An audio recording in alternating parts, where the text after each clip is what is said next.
But I'm after a much more elusive animal, and this is one of its last redoubts. It's a butterfly, the high brown fritillary. This is one filmed here in July. There are now only a handful of breeding sites left in Devon. Over the years, it's seen its traditional home of moor and woodland edge destroyed, and nationally, numbers are down by over 90% since the 70s. Back in the 1950s... I'm with John Randall, who's been counting butterfly numbers for decades.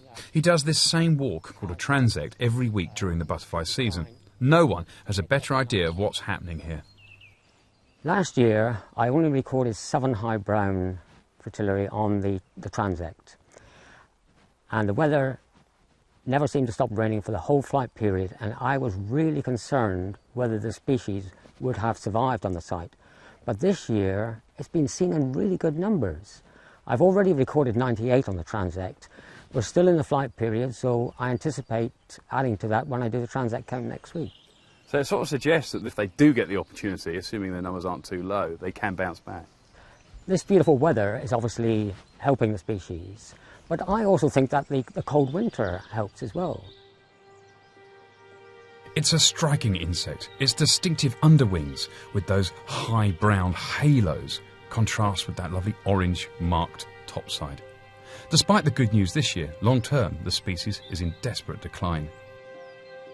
But it's not for want of trying to save it. Devon Wildlife Trust are making huge efforts to recreate the traditional mix of wood, bracken and coppice that the insect needs.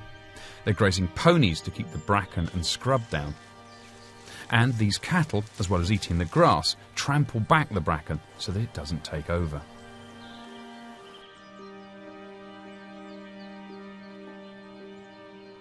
You're much more likely to see these here. This is the small pearl-bordered fritillary.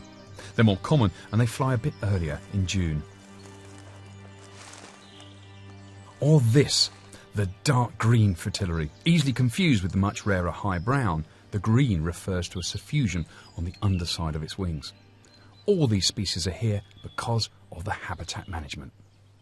And it's the creation of these little paths and rides throughout this otherwise almost impenetrable jungle of bracken and gorse that is the secret. It allows the butterflies access to the flowers. It creates a nice little microhabitat. And if you actually come down here, you really get a sense of that. It's a sheltered little world. It's a real hot spot. There's flowers here so the butterflies can nectar. But more importantly, especially as far as the high brown fritillary is concerned, you get this. A carpet of these lovely little heart-shaped leaves. These are violets, dog violets, growing out of this lovely crispy litter of last year's bracken. And that's what they'll lay the eggs on, and that's what the caterpillars will feed on the leaves later.